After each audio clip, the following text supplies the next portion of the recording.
오늘의 큐티 말씀은 누가복음 22장 54절부터 71절입니다. 제목, 우리 대신 조롱과 모욕을 당하신 예수님.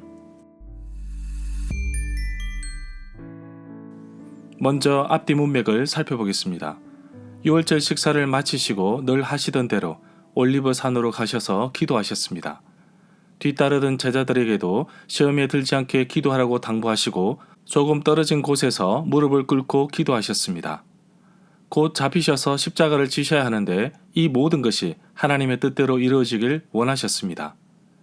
예수님의 기도는 멈추지 않았고 하나님 앞에 순종으로 섰지만 제자들은 기도하다 잠이 들고 말았습니다.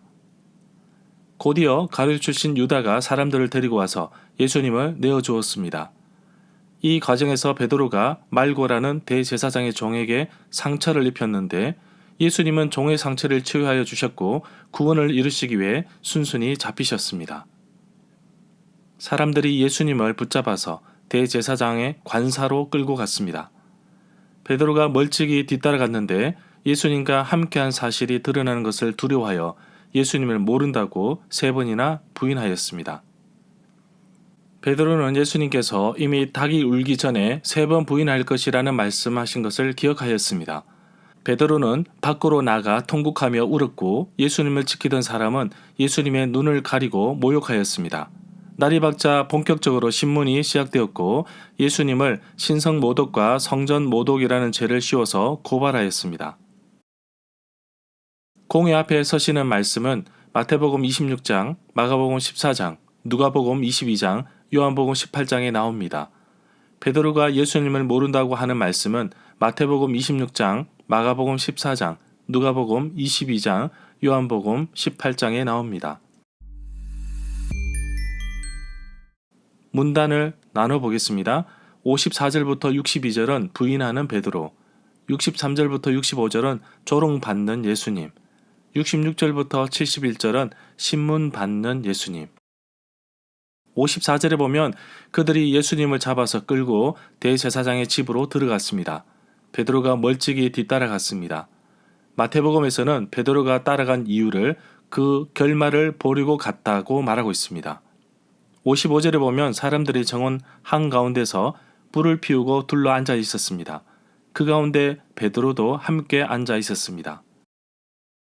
54절부터 55절 두 구절을 보면 마가의 서술에 의하면 공회는 밤에 모였습니다. 그래서 마가는 우선 이 공회 회의에 관해서 보도하고 그 다음에 동시적으로 일어나는 베드로의 예수님의 부인에 관해서 보도합니다. 누가에 의하면 공회는 이른 아침에야 비로소 모였습니다. 오직 베드로의 부인만이 밤에 일어났다고 말하고 있습니다.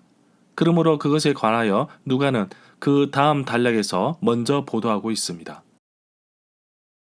56절에 보면 한 여종, 마가복음 14장 66절에서는 대제사장의 여종, 요한복음 18장 16절에서는 문 지키는 여종이 모닥불 곁에 앉아있는 베드로를 향하여 앉은 것을 보고 주목하여 말하였습니다. 이 사람도 그와 함께 있었소. 57절에 보면 베드로가 부인하여 말했습니다. 이 여자여 나는 그를 알지 못하오. 58절에 보면 조금 후에 다른 사람이 보고 말하기를 너도 그와 한편이라 하였습니다. 그러자 베드로가 말하기를 이 사람아 나는 아니라네 라고 하였습니다. 59절에 보면 1시간쯤 있다가 또 다른 사람이 장담하여 말하기를 이 사람은 갈릴리 사람이며 그와 함께 있었던 것이 확실하오 라고 하였습니다.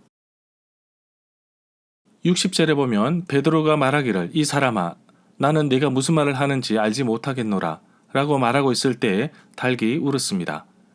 61절에 보면 예수님께서 돌아서서 베드로를 쳐다보셨습니다. 베드로는 예수님께서 하신 말씀이 생각났습니다. 오늘 닭이 울기 전에 내가 나를 3번이나 모른다고 부인할 것이다. 이 말씀이 기억났습니다. 62절에 보면 그래서 밖으로 나가서 몹시 울며 통곡하였습니다. 56절부터 52절 단락의 말씀과 병행을 이루는 성경 구절은 마가복음 14장 66절부터 72절입니다.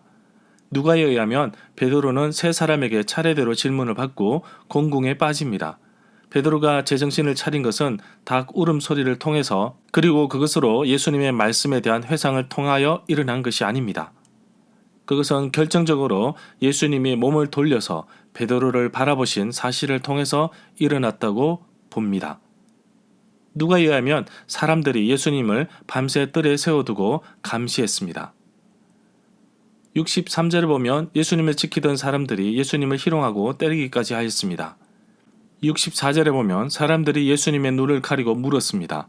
선지자 노릇하라, 너를 친 자가 누구냐? 라고 말하기도 했고, 이 구절에서 선지자 노릇하라 라는 뜻은 알아맞혀 보아라 라는 뜻으로도 이해할 수 있습니다. 예수님의 눈을 가리웠기 때문에 이런 장난까지 쳤나 봅니다. 66절에 보면 날이 밝았습니다. 백성의 장로들이 곧 대제사장과 서기관들이 모여서 예수님을 공회로 끌고 와서 물었습니다. 여기에서 공회에 대해서 알아보겠습니다.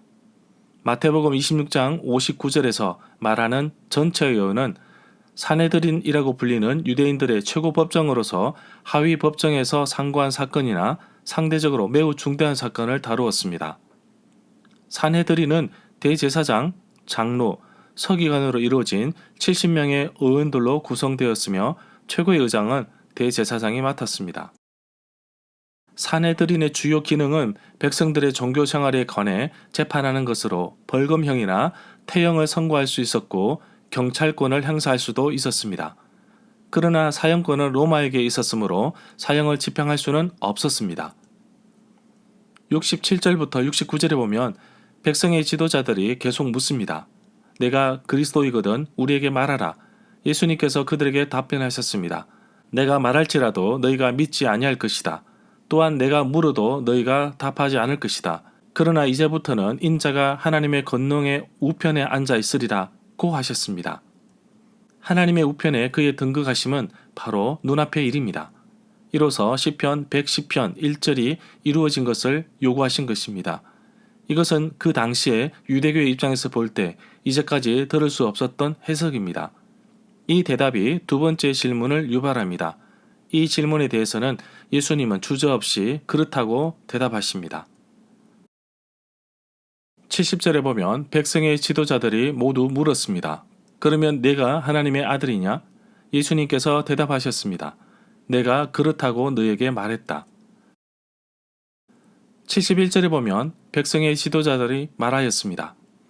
어찌 더 증거를 요구하겠는가? 우리가 직접 이 사람의 입에서 나오는 소리를 들었도다.